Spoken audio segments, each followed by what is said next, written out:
અધ્યાય 70મો આ અધ્યાયમાં આ સત્સંગી જીવન સંગીત સત્શાસ્ત્રનો સંક્ષેપમાં વિષય અનુક્રમ અને તેનો સર્વથી ઉત્કર્ષ નિરૂપ્યો છે. હવે આખા ગ્રંથનું નિરૂપણ જે અંદર સત્શાસ્ત્રોની એ બધી વાત આવશે. બહુ ઇમ્પોર્ટન્ટ છે આ, કારણ કે આમાં શું બધા સત્શાસ્ત્રોની વાત આવશે.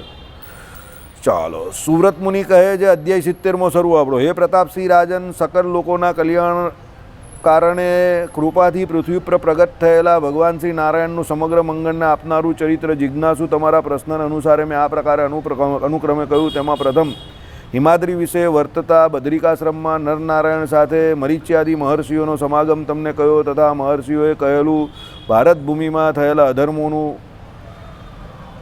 અધર્મ ઉદ્ભવનું નિવેદન કહ્યું. એટલે સત્સંગી જીવન ગ્રંથની જે શરૂઆત જે થયેલી તે આખું ચરિત્ર જ આવશે કે ભાઈ શરૂઆત ક્યાંથી થયેલી, તો બદ્રિકાશ્રમનું વર્ણન હતું. બદ્રિકાશ્રમના વિશે નરનારાયણ ઋષિ બિરાજમાન હતા. ત્યાં પેલા મરીચ્યાદિક ઋષિઓ જે છે એમનું આગમન થાય છે અને એ મરીચ્યાદિક ઋષિ મુનિઓ ભગવાન નરનારાયણને શું કહે છે, તો ભરતખંડને વિશે જે અધર્મ ફેલાયેલો છે એની વાત કરે છે. રાજા અને ગુરુ જે અસુરો જે છે એના દ્વારા ફેલાયેલો તે. હે નૃપ તતઃ પર શ્રી નારાયણ સમીપે ધર્મદેવનું મૂર્તિપત્ની સાથે આગમન પણ કહ્યું. એટલે ભગવાન નારાયણ જ્યાં બિરાજમાન હતા એ સભાને વિશે એમ કે ધર્મદેવ અને એમના મૂર્તિ નામના પત્ની જે છે તે બિરાજમાન થયેલા, તે આવ્યા એટલે ત્યાં બિરાજમાન થયા. ત્યાં ભગવત સંકલ્પને અનુસારે થયેલો દુર્વાસા ઋષિનો શાપ અને તેને અનુસારે તે સર્વનો મનુષ્ય ભાવ કયો. પછી ત્યાં દુર્વાસા ઋષિ પ્રવેશ કર્યો. પછી એમણે જોયું કે ભાઈ મારો આ ભગવત સંકલ્પ એ મુખ્ય છે અહીંયા, કે ભાઈ દુર્વાસાનો શ્રાપ આ બધા ભગવાનના ભક્તોને ભગવાનની હાજરીમાં કેવી રીતે લાગે. મગજ ચલાવવાનું ને થોડુંક. જ્યાં ભગવાન નારાયણ પોતે બિરાજમાન હોય જે સભાને વિશે, અને જે સભાને વિશે આ મરીચ્યાદિક ઋષિમુનિઓ જે ભગવત સાક્ષાત્કારી હોય, જેને ભગવાનને મળવા જાય અને ભગવાન એને મળતા હોય સીધા જ. આને આ મરીચ્યાદિક ઋષિમુનિઓ જે ગયા બદ્રિકાશ્રમને વિશે, તો બદ્રિકાશ્રમને વિશે કે એનજી પેનજી થોડો કે આને આ દેહ કરીને જઈ શકે. તમે કે હું થોડા જઈ શકીએ, સમજો. નારાયણ ભગવાન અને નરનારાયણ ભગવાન તો આજે પણ ત્યાં રહેલા જ છે બદ્રિકાશ્રમમાં. પણ આપણા જેવા સામાન્ય જન થોડા જઈ શકે છે. એટલે જે લોકો ત્યાં ગયા, સમજો મરીચ્યાદિક ઋષિમુનિઓ, એ પણ કોઈ આપણા જેવા સામાન્ય હતા નહીં. અને સભામાં જે બિરાજમાન નારાયણ ભગવાન, એ તો ભગવાન જ છે. એટલે એમાં તો કોઈ સામાન્યની વાત જ નહીં આવતી, સમજો. ભગવાન તો થોડા સામાન્ય હોય. તો પછી એ સભાને શ્રાપ કેવી રીતે લાગે? અક્કલ બળી કે ભેંસ બળી? સમજ પડી કે નહીં? કંઈ મગજ ચાલે કે નહીં ચાલે? થોડું મગજ ચલાવવું પડે, સમજી ગયા? આમ ઊંઘિયા કરે તો કંઈ થાય નહીં. શ્રાપ થયો. હા, જય વિજય જે જગ્યા પર હતા ત્યાં થોડો શ્રાપ થાય કોઈ દિવસ, સમજો. પછી ભગવત સંકલ્પ, ભગવાનની ઈચ્છા સમજવી. એટલે અહીંયા પહેલાં લખી જ દીધું, ત્યાં ભગવત સંકલ્પને અનુસારે, એ મુખ્ય છે. ઘટનામાં છે ને હંમેશા જ્યારે પણ તમે શાસ્ત્રોમાં વાક્ય સાંભળો ને, તમે જે વ્યાકરણને ભણેલા છે ને એને ખબર હોય. વ્યાકરણમાં મુખ્ય વાક્ય આવે અને ગૌણ વાક્યો આવે. મુખ્ય શબ્દો આવે અને ગૌણ શબ્દો આવે. કર્તા, કર્મ અને ક્રિયાપદ, સમજો. હવે એમાં ઘણી જગ્યા પર એવું હોય કે કર્તા મુખ્યપણે વર્તતો હોય વાક્યને વિશે, ઘણી જગ્યા પર કર્મ મુખ્યપણે વર્તતું હોય અને ઘણી જગ્યા પર ક્રિયાપદ પણ મુખ્યપણે વર્તતું હોય. ક્યાં શું મુખ્યપણે વર્તે છે એ લેવાનું હોય. સમજ પડી ગઈ? હવે જ્યાં ભગવાન કર્તા તરીકે વર્તતા હોય તો કર્તાપણું ત્યારે જોવાય ને, કારણ કે ભગવાન જેવો તો જગતમાં કોણ કરતા છે? ભગવાન જેવો કોઈ કરતા છે તો ખોરો? શું આવે છે શ્રુતિ? કર્તુમ અકર્તુમ અન્યથા કર્તુમ. એ કોણ છે? તો પરમાત્મા છે. તો જ્યાં કર્તાપણાની વાત આવે તો ભગવાન જેવો કોઈ કરતા નથી, સમજો. પછી જ્યાં કર્તાપણે કોઈ બહુ મોટા પુરુષની વાત આવે, દાખલા તરીકે આ બધા જે કોઈ મોટા મોટા આચાર્યો થઈ ગયા, તે મોટા મોટા આપણા નંદસંતો થઈ ગયા, તે બરાબર. ભગવાને શું કહ્યું? શ્રીજી મહારાજે, ગોપાળન સ્વામી બેઠેલા, તો જ્યાં તમ જેવા સાધુ બેઠા હોય ત્યાં ક્રિયા કેવી થાય? રૂઢી થાય. કેમ? એ કરતા જેવો છે, સમજો. કે એ ભૂંડું કામ કરે જ નહીં. અમુક માણસ નહીં હોય કોઈ, હવે દુશ્મન તો બધાના જ હોય ને, તો પેલો કહીને મને એવું લાગે છે કે પેલાનું પણ જરા આમ તેમ થયું છે પેલો, એટલે પેલો કહે હોય એના વિશે એવું નહીં કહેતો, એવો માણસ નથી. કેમ? એ કરતા જે છે ને એની ગામમાં એટલી શાખ છે કે કોઈ એના વિશે ભૂંડું બોલે તો પણ બીજો તરત કે હોય એ એવો નહીં હોય, બને જ નહીં એ વાત, સમજો. ત્યાં શું છે? કર્તાનું પ્રધાનપણું છે. આઈડિયા આવી ગયો? બરાબર. પછી આવે કર્મનું પ્રધાનપણું. ભાઈ કર્મનું પ્રધાનપણું પણ એટલું જ કહ્યું છે. કર્તા સામાન્ય હોય, સમજો. પણ કર્મ ઘણી વખત એનું એટલું જોરદાર થઈ જાય તો એનું નામ ઇતિહાસમાં અમર થઈ જાય. દાખલા તરીકે 10મા નંબરનો બેટ્સમેન હોય કે 11મા નંબરનો બેટ્સમેન હોય ને એક બોલમાં 6 રન બાકી હોય, સમજો. હવે કરતા તો 11 નંબરનો બેટ્સમેન છે તો બિચારો સામાન્ય છે, એ કંઈ પ્રોપર ખેલાડી થોડો છે, બરાબર. પણ પેલા બોલરે બહુ ફાસ્ટ દડો રાખ્યો અને ભૂલમાં ફૂલટોસ પડી ગયો ને પેલા કંઈ આમ તેમ લાગી ગયો ને છક્કો વાગી ગયો, તો છક્કો લાગી ગયો એટલે બીજે દિવસે બધે પેલા ભાઈ તો તાત્કાલિક જ સુપરસ્ટાર બની ગયા ને. ઓ છક્કો મારી દીધો, છેલ્લી બોલે છક્કો મારી દીધો, છક્કો. હવે એ તો લાગી જ ગયો, એને પણ ખબર હતી કે લાગી ગયો, બરાબર.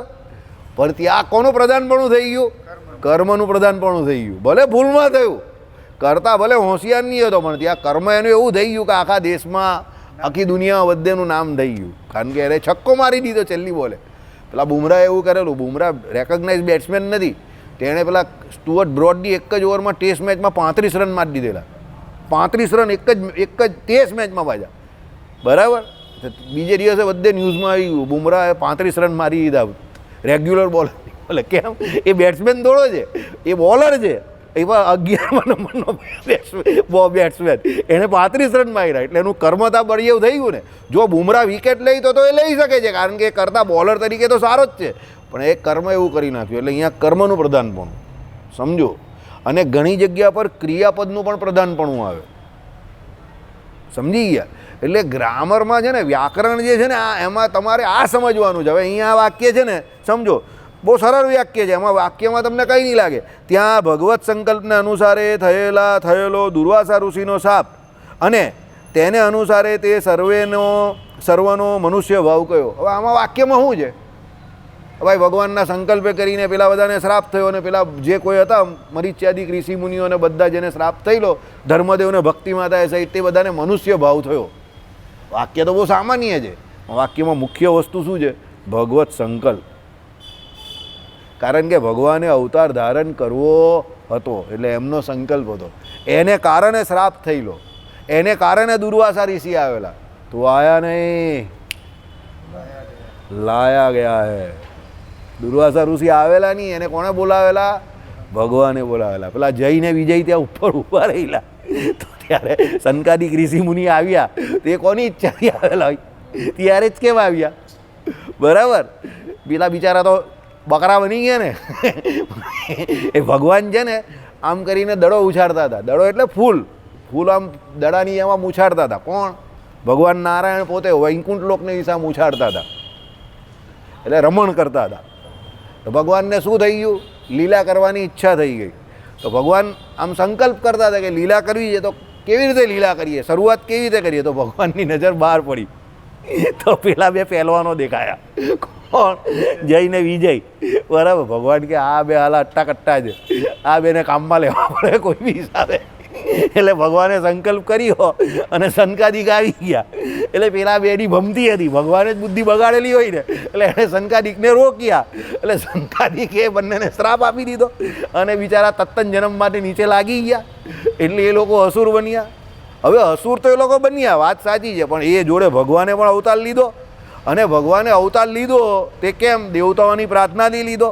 અને ભગવાનના અવતાર ચરિત્રો થયા. એ અવતાર ચરિત્રો જે કોઈ થયા એને કારણે એ સત્શાસ્ત્રોમાં લખાયા. અને એનું શ્રવણ ગાન કે એટલે ગાયન કે કીર્તન કે જે કોઈ હરિભક્તો આજ સુધી કરે છે એ બધા ભગવત પ્રાપ્ત થાય છે. એટલે ભગવાનની પ્રાપ્તિ એ બધાને થાય છે. હવે સમજો, પેલા બે બિચારા જે કામમાં આવી ગયા, વિલન બની ગયા, તે તો ભગવાનની ઈચ્છા કરીને જ બન્યા ને. આઈડિયા આવી ગયો. એટલે અહીંયા ભગવત સંકલ્પને મુખ્યપણે લેવો. મહાભારતનું યુદ્ધ ત્રીજું એવું. ગાંધારીએ શું કહ્યું કે ભાઈ યુદ્ધ થયું, મારા 100 દીકરા મરી ગયા, ભલે એ લોકો અન્યાયી હતા કે ગમે તે હતા, પણ મને એટલી સમજ પડે કે તમે કોણ છો? પુરુષોત્તમ નારાયણ, તમે ભગવાન છો, તો આ યુદ્ધ તમે રોકી શકતા હતા. એટલે મારા 100 છોકરાને માર્યા ભલે ભીમસેને, પણ હું એ મારા 100 છોકરાની જે હત્યા થઈ કે એનું જે મૃત્યુ થયું એનો જવાબદાર હું કોને સમજું છું? તમને સમજું. જો ટેકનિકલી તમે જોવા જાઓ, ટેકનિકલી સમજો મારી વાત, તો ગાંધારીની વાત હાવ ખોટી નથી. કારણ કે ભગવાને સંકલ્પ શું કરેલો કે ભાઈ યુગ પરિવર્તન કરવાનું છે, એટલે એક બહુ મોટા યુદ્ધની આવશ્યકતા છે. તો આ બધા કૌરવો જે કોઈ હતા એ બધા આંટીમાં આવી ગયા. દુર્યોધનની બુદ્ધિ કેવું કે ગમે તે કેવું પણ આંટીમાં તો આવ્યા ને, અને એને કારણે મોટું યુદ્ધ થયું. બંને પક્ષે ધર્મ અધર્મને પક્ષે લોકો આવ્યા અને બધા જેટલા ક્ષત્રિયો તે સમયના હતા બધા ખૂંખાર, જય સ્વામિનારાયણ, બધા મરી ગયા. બરાબર. એટલે ભગવાનનો સંકલ્પ જે છે તે બહુ મોટી વાત છે. સમજી ગયા? જ્યાં શાસ્ત્રોમાં એમ લખેલું હોય કે ભાઈ ભગવાનનો સંકલ્પ છે તો પછી બીજો કોઈ કંઈ કરી શકતો નથી. એને તમારે જય સ્વામિનારાયણ કહીને આગળ જ વધવું પડે. ભગવાનની ઈચ્છા એ આપણું પ્રારબ્ધ એમ માનીને આગળ વધો, એનાથી વધારે કંઈ થતું નથી. બરાબર. ચાલો. તે જે શાપને અનુસરીને ઉદ્ધવજી, ધર્મદેવ, મૂર્તિદેવી અને અન્ય મહર્ષિઓનું ભૂમિમાં માનુષભાવથી અવતરણ કહ્યું. ભાઈ પછી ઉદ્ધવ તે રામાનંદ, શ્રી કૃષ્ણ તે શ્રીહરિ. એમ રામાનંદ સ્વામી રૂપે કોણ આવેલા? બોલ બોલ, બીજું કોઈ બોલતું નહીં. રામાનંદ સ્વામી રૂપે કોણ આવેલું? ઉદ્ધવજી, સ્વામિનારાયણ ભગવાન. બોલ જય. ઉદ્ધવજી, ઉદ્ધવજી આવેલા. ઉદ્ધવજી કોણ હતા? ઉદ્ધવજી પહેલા કોણ હતા? ઉદ્ધવજી હતા ત્યારે ઉદ્ધવજી કોણ હતા? Who was ઉદ્ધવજી? એ તો રામાનંદ સ્વામી હતા, તે તો આપણા વખતે હતા ને. પણ ઉદ્ધવજી જ્યારે ઉદ્ધવજી હતા ત્યારે કોણ હતા? ક્યાં હતા? હા, દ્વારકામાં હતા. દ્વારકા પહેલાં ક્યાં હતા? ભગવાન શ્રી કૃષ્ણ નાના હતા ત્યારે ઉદ્ધવજી ક્યાં મળેલા એમને?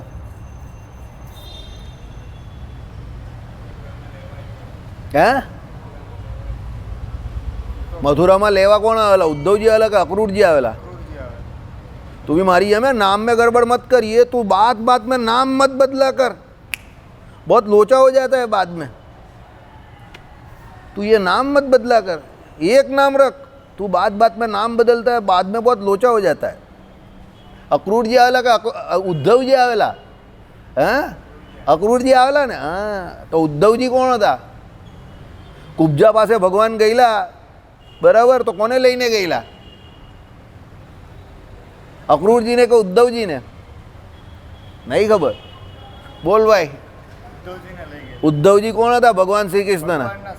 હા, અક્રૂરજી તો એમના કાકા હતા અને ઉદ્ધવજી કોણ હતા? એમના સખા હતા. જો ઉદ્ધવજી, અર્જુનજી અને ભગવાન શ્રી કૃષ્ણ આ બધા સરખે સરખા હતા. થોડા થોડા દેખાવ બી સરખા હતા એ લોકોના. આ બધા જો પીતાંબર પહેરે ને, એક સરખું પીતાંબર અને ત્રણ સાથે આવતા હોય ને એક પછી એક, તો લોકો ત્યારે ચક્કરમાં આવી જાય. ગોપીઓ થાપ ખાઈ ગયેલી ને. હા, ઉદ્ધવજીને આવતા કેમ? એક સરખા હતા.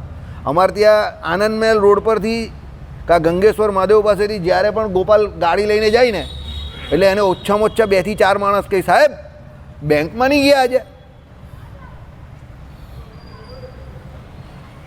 હવે એ શું સમજીને પૂછે એ લોકો? સાહેબ બેંકમાં નહીં ગયા? નિલેશ સમજીને પૂછે. આઈડિયા આવી ગયો? એ બધા એને નિલેશ જ સમજે. એટલે ગોપાલ કહે, ના રજા પર જો આજે. પેલો કહે કે આ સાહેબ રજા પર લાગે છે. પછી પાછો સાંજે બેંકમાં જાય તો ગોપાલ એને મળે બી, સાહેબ તમે રજા પર હતા તો અહીંયા આવી ગયા. એટલે નીલિયો ગઈ, तूने बहुत बड़ी गलती कर दी, तू मेरे भाई को मिला था दोपहर को, હું તો અહીંયા જ છું ભાઈ. સમજી ગયો? એટલે ઉદ્ધવજી, અર્જુનજી અને શ્રી કૃષ્ણજી બધા એક સરખા હતા. ચાલો, ઓકે. એટલે શું થયું અહીંયા? ઉદ્ધવજી આવેલા તે રામાનંદ સ્વામી રૂપે આવેલા. યાદ રહી ગયું ને હવે તો? બરાબર. પછી ધર્મદેવ હતા તે. ધર્મદેવ કોણ હતા? અહીંયા કોણ હતા ધર્મદેવ? ભગવાનના પિતા હતા ને ધર્મદેવ. ને ભક્તિ માતા કોણ હતા? માતા હતા. ચાલો, એમનું ત્યાં બદ્રિકાશ્રમમાં નામ શું હતું? મૂર્તિ દેવી હતું. ચાલો, અને અન્ય મહર્ષિઓનું ભૂમિમાં માનુષ ભાવથી અવતરણ કયું? ભાઈ બધા મનુષ્ય ભાવથી અહીંયા અવતરણ થયું. જો આ બધાના પણ અવતરણ કયા છે? ભગવાન સાથે આ બધાના અવતરણ કયા છે? આપણી જેમ કર્મકૃત અવસ્થાએ કરીને જન્મ થયો નથી. સમજી જાઓ. કેમ? જન્મ હંમેશા કર્મે કરીને થાય, અને જેનો જન્મ થાય એને ક્યાં જન્મ લેવો, કયા સમયે જન્મ લેવો એની ચોઈસ એટલે પસંદગી મળતી નથી. તને મળેલી જઈ?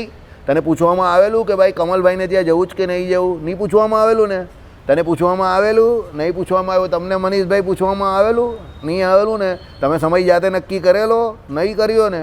આ લોકો બધા પોતપોતાના હિસાબે સ્વતંત્ર થતા આવેલા.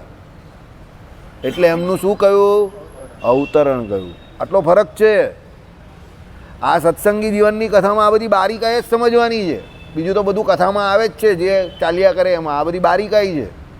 મોટા પુરુષ હોય ને એનો ભગવાનની જેમ જ અવતરણ થાય. એ લોકો જાતે નક્કી કરે કે બ્રાહ્મણ, ક્ષત્રિય, વૈશ્ય એમાં કયા કુળમાં મારે આવવાનું છે, મારા મા બાપ કોણ હશે, એ પ્રમાણે એ લોકો આવે. આપણે એવી પસંદગી મળતી નથી. આપણે તો ભાઈ કેવું છે કે આવી ગયા એટલે આવી ગયા, સમજી ગયા. દીપકને અશુભો આવે છે, આવી ગયા તો આવી ગયા, એવું જ છે ને. આપણે કઈ થોડી ખબર હતી, બરાબર. કાળુભાઈને ત્યાં, કાળુભાને ત્યાં આવી ગયો ને સુનિલ, કાળુભા હે ને, તો પછી હું રણજીતભાઈને ત્યાં આવી ગયો, બરાબર. તમે કોને ત્યાં આવી ગયા? તળસીભાઈને ત્યાં આવી ગયા. પણ આપણી પાસે કોઈ પસંદગી હતી નહીં. કેમ? આપણા પૂર્વજન્મના કર્મ અને લેણદેણને કારણે ભગવાને આપણી જે કોઈ વ્યવસ્થા જે છે તે એમના ઘર માટે કરી આપી, સમજી ગયા. પણ આ જે મોટા પુરુષ છે એનું એવું હોતું નથી. એટલે મોટા પુરુષના પણ ચરિત્રને વિશે કોઈ પણ દિવસ અવગુણ લેવો નહીં. કારણ કે ઘણી વખત એ લોકો એવી રીતે વર્તતા હોય, અંદર કંઈ બીજું હોય, પણ બીજા જગતને મોહ પમાડવા માટે કે જગતને કોઈ સંદેશો આપવા માટે એ લોકો એવા ચરિત્ર કરતા હોય. સમજ પડી ગઈ? કારણ કે એ લોકો આપણી જેમ કર્મકૃત અવસ્થાએ કરીને બંધાયેલા નથી. ચાલો, ચોખ્ખું જ લખેલું છે. શું? અન્ય મહર્ષિઓનું ભૂમિમાં માનુષ ભાવથી અવતરણ કયું, જન્મ કયો નથી. શું કહ્યું? અવતરણ. જેમ ભગવાનનું અવતરણ થાય એમ એમનું પણ અવતરણ થાય છે, બરાબર.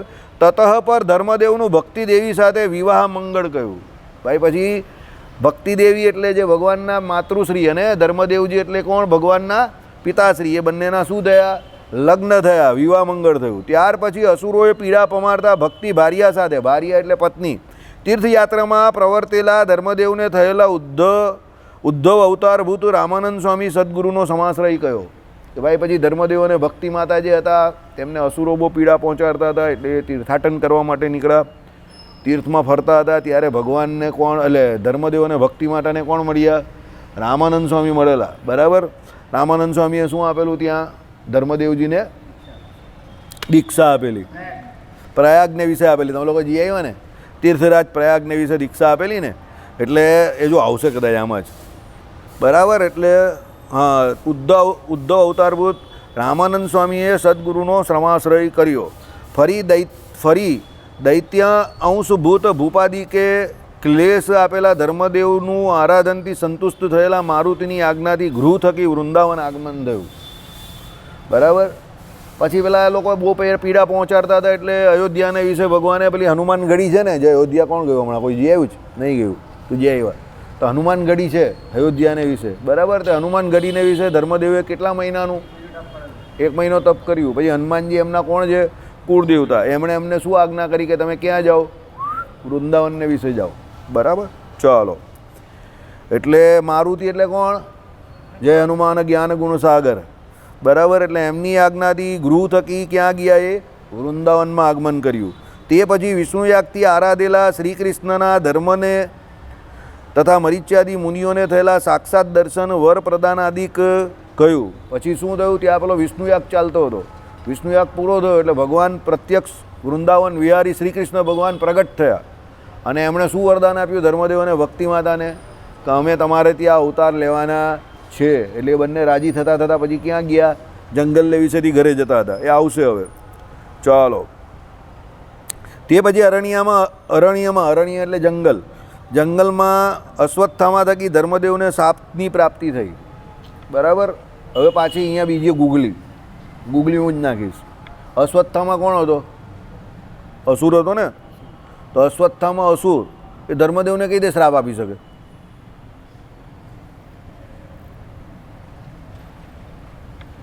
અને એનો શ્રાપ લાગે શું કામ?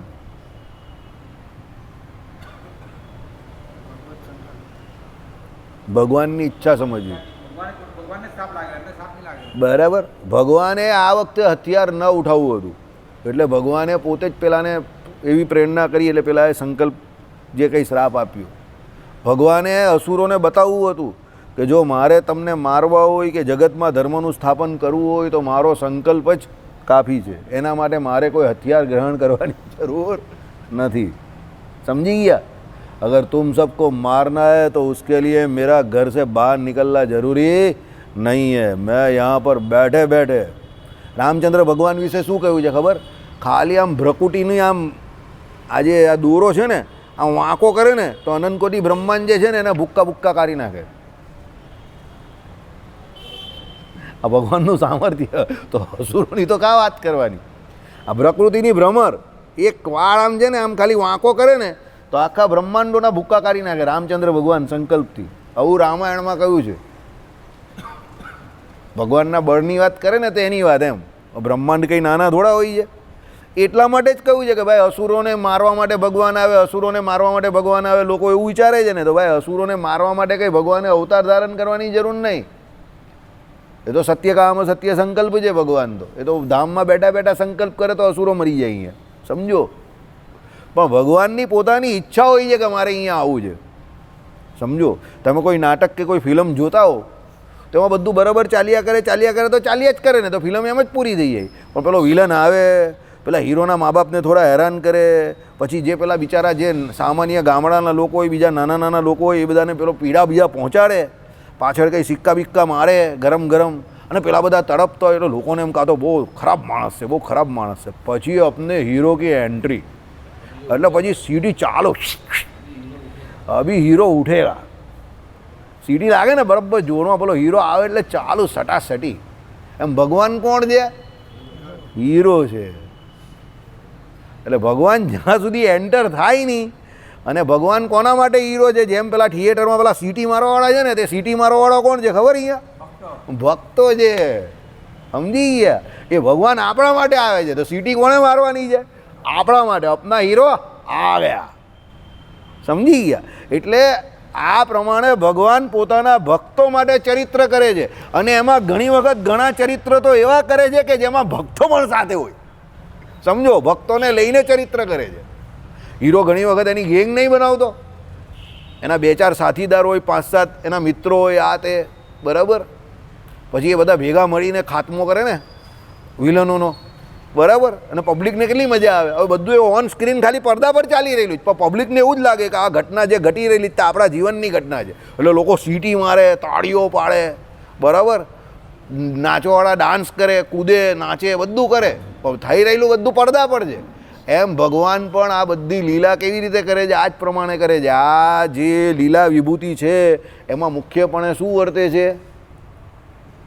મુખ્ય શું છે અહીંયા? પ્રધાનપણે લીલા વિભૂતિમાં પ્રધાનપણે શું રહેલું છે? માયા રહેલી જ ને. તો માયા એટલે શું છે? પેલી જે પડદા પર જે માયા ચાલે છે એમાં બધું કંઈ રિયલ છે? એમ આ માયા જે છે એમાં બધું માયા જે છે તેમાં ભગવાન પણ શરીર પણ અહીંયાનું ધારે, માયા યોગ માયા થઈને આવે. પેલા બધા એની જોડે જે કોઈ બીજા બધા ભગવાનના જે કોઈ એવો એ પણ બધા માયાનો હોય. પછી પેલો આમ કરીને ખાતો હોય તો શ્રી કૃષ્ણ ભગવાન એના મોડામાંથી લઈને પાછું ખાય, સમજો. એટલે બ્રહ્માજી જેવો એને થાય કે આને કેવી રીતે બ્રહ્મ કેવા કે ભગવાન કેવા? આ તો ઉચ્છિષ્ટ કાંઈ છે, આ પરબ્રહ્મ ના હોઈ શકે. પણ એ બધી ભગવાનની લીલા છે, સમજો. એ ભગવાન છે, એ કરતું અકર્તું અન્યથા કરતું છે. શાસ્ત્રોમાં ચરિત્ર ભગવાન જે કરે એ લખાય છે, સમજજો.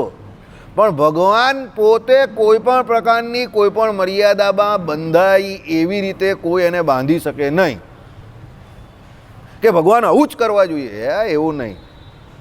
ભગવાન એવા છે એ બધું જ કરે, અને એ જે કરે એ ચરિત્ર છે, સમજો. कानून वो नहीं है जो किताबों में लिखा है और तुम सब की तरफ मुझे भी फॉलो करना है. कानून वो है जो मैं करता हूँ, બરાબર. અહીંયા કોણ છે આ બોલવાવાળું? ભગવાન શ્રી કૃષ્ણ. મહાભારતના યુદ્ધમાં અર્જુનને શું કહ્યું? ધર્મ અધર્મની વ્યાખ્યા તું મને નહીં આપ.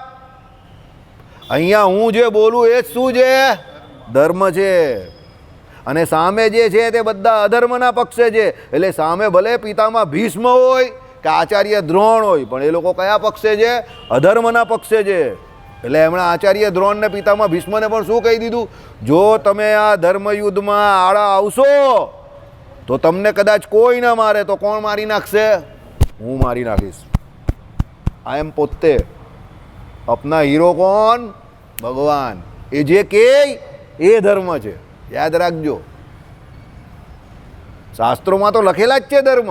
અને એને એ પાળે પણ છે કે જ છે ને ભગવાન સ્વયં પ્રકાશાનંદ સ્વામીને શું કહ્યું કે એવું કયું ચરિત્ર છે કે જે શાસ્ત્રવાનનું હોય, બરાબર. પણ શાસ્ત્રોમાં ભગવાનના દરેક પ્રકારના ચરિત્રો લખેલા છે, બળિયા છે, કડિયા છે, ખડિયા છે, બધું જ લખેલું છે, સમજો. એટલે ભગવાનને કોઈ બાંધી શકે નહીં, ધણીનો ધણી કોઈ નથી. એટલે ભગવાન શું કે અમે જે કહીએ એ તમારે કરવાનું છે, ભગવાન જે કરે એ આપણે કરવાનું નથી. એટલે ભગવાનના કોઈ પણ ચરિત્ર આપણે શું કરવાની? સીટીઓ મારવાની ને તાળીઓ પાડવાની ને મજા લેવાની. આ કોનું કામ છે? ભગવાનના ભક્તનું કામ છે. ભગવાન આપણા ભાગી પણ જાય તો આપણે શું કહેવાનું? રણ છોડ રાયની જય. ભાગી ગયા, મજા આવી ગઈ, હોન બજા કે પોપ્પો, સમજી ગયા. ડાકોરમાં કોણ બેઠેલા છે? વડતાલમાં કોણ બેઠેલા છે? આ બાજુ રણછોડરાય બેઠેલા જ ને. તે રણછોડરાય આપણા કેમ છે? પેલા જરાસંઘે કેટલી વાર આક્રમણ કરેલું? 17 વખત. પછી ભગવાને શું કહ્યું? બલરામજીને 18મી વખત આવ્યો તો ચાલો ભાગી જઈએ. બલરામજી કહે કે આલા તું ખરો માણસ છે, ભાગવાની વાત કરે છે.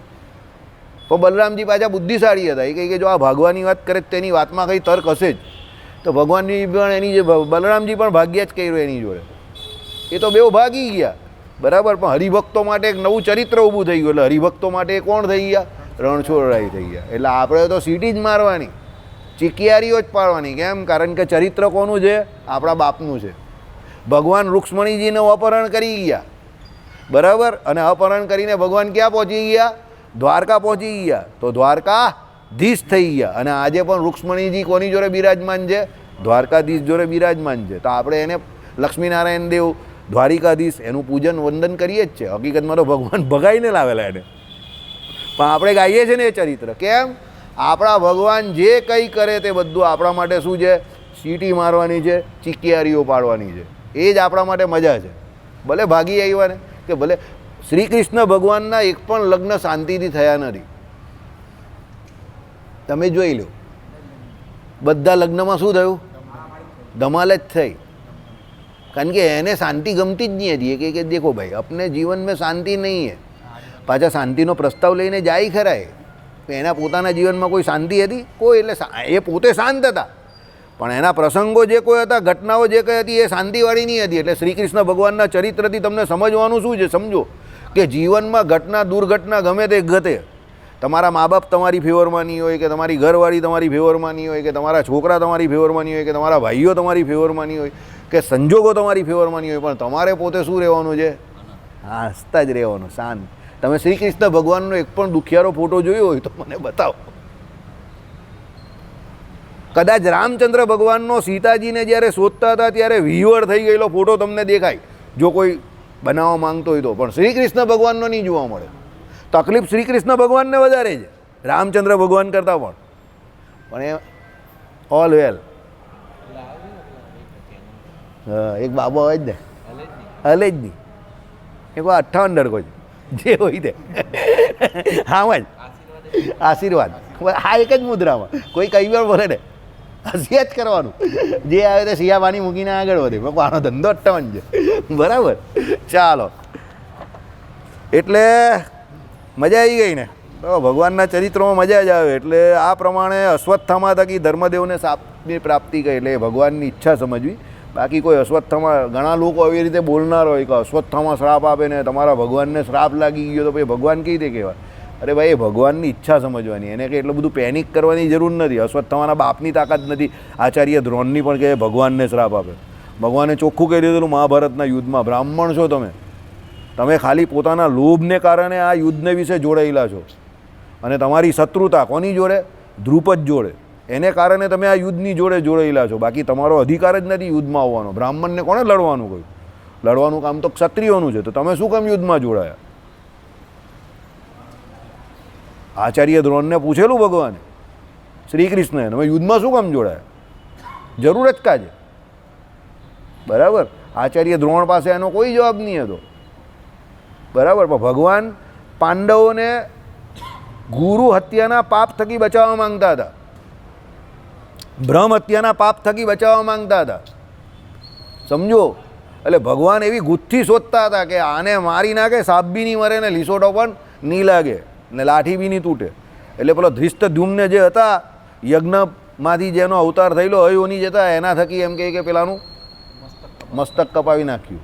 સમજી ગયા? કારણ કે એની તો પાંડવોએ ગમે ત્યારે એને મારવા તો પડે જ ને આચાર્ય દ્રોણને. જીતે કેવી રીતે એ લોકો? તો બ્રહ્મ હત્યાનું પાપ લાગે, ગુરુ હત્યાનું પાપ લાગે ને પાછું. સમજો, એટલે ભગવાન બહુ દિમાગ વાળા આદમી, બરાબર, ઉસકે છેડને કા નહીં. ચાલો, એટલે આ પ્રમાણે ત્યાર પછી વિંધ્યવાસીની દેવી થકી કાળી દત્તાદી અસુરોને પ્રાપ્ત થયેલો સાપ કયો? તે પછી ધર્મદેવના ભવનમાં ભગવાન શ્રી હરિનો પ્રાદુર્ભાવ મહોત્સવ તમને કયો? એટલે પેલી દેવી જે હતી તે કોપાયમાન થયેલા અને કાળી દત્તને બધા જે અસુરો હતા ને એને શ્રાપ આપેલો કે તમારો બધાનું નિકંદન કરનારો આવી રહેલો છે. પછી ભગવાનની હીરોની અપને હીરો કે એન્ટ્રી, બરાબર, એટલે ભગવાનનો પ્રાદુર્ભાવ મહોત્સવ થયો. તે પછી શ્રી હરિનો જાત કર્મ સંસ્કાર, નામ સંસ્કાર, ચૌડ સંસ્કાર આદિ કયું? બરાબર, જાત કર્મ સંસ્કાર એટલે ખબર ને કયો સંસ્કાર? જાત કર્મ એટલે પહેલો જન્મ થાય ને ત્યારે તમારે જે જાતના તમે હોવ ને, બ્રાહ્મણ હોય, ક્ષત્રિય હોય, વૈશ્ય હોય, એ પ્રમાણેનો જાત કર્મ સંસ્કાર થાય. પછી આવે નામ સંસ્કાર, તો તમને ખબર જ છે, નામનો સંસ્કાર તમારું જે કંઈ ફોય હોય તેને કહીને પેલું નામ પડાવે તે. ચોળ સંસ્કાર એટલે ગર્ભના જે વાર હોય ને, મુંડન કરાવે ને, ગર્ભના વાર હોય ને, જે આપણે તમે બાબડી કેવું જે કંઈ ગર્ભના વાર જે હોય ને તે કાઢવાનો હોય, એટલે એને ચૌડ સંસ્કાર કહેવાય. બરાબર, ચાલો, હા, એ સૂતકી કહેવાય. એટલે એ બધા સંસ્કાર ભગવાનના કર્યા. તે પછી કાળીદત્તનો પરાભવ કર્યો. પેલો કાળીદત્ત આવેલો, ભગવાન એને શું કરી નાખ્યો? જય સ્વામિનારાયણ મારી નાખ્યો. તે પછી અયોધ્યામાં આવેલા શ્રીહરિની પૌંગંડ લીલા કહી અને પછી તથા ઉપનયન સંસ્કાર કહ્યો. પૌંગંડ એટલે ભગવાનની જે પૌંગંડ અવસ્થામાં ભગવાને જે બધી લીલાઓ કરી તે બધી લીલાઓ અંદર કહી છે. અને પછી ભગવાનનો ઉપનયન સંસ્કાર થયો. ઉપનયન સંસ્કાર એટલે કયો સંસ્કાર? ઉપવિત સંસ્કાર, જે જનોય ધારણ કરે તે. હવે આ અમાસને વિશે આપણે પાછું પેલી માનસિક રીતે બીમાર જે નાની છોકરીઓ છે ત્યાં ભોજન રાખેલું છે અને સવારે નાસ્તાનો કાર્યક્રમ પણ રાખેલો છે. તો જે કોઈ હરિભક્તોની જે કંઈ ઈચ્છા હોય તે આપી શકે છે. અમાસ ક્યારે છે? ગુરુવારે છે. એટલે ગુરુવારે આપણે નક્કી કરેલું છે હમણાં ઊંધિયું, પૂરી, પછી દાળ ભાત, પછી ભજીયા અને એની જોડે એક મિષ્ટાન બીજું આપવાનું છે. નક્કી કર્યું નથી કે મિષ્ટાન શું આપીએ, બરાબર. જેવો તમારો સિંહ ફાળો આવશે તો મિષ્ટાન સારું મળશે, બકરી ફાળો આવશે તો એ પ્રમાણે મિષ્ટાન થશે.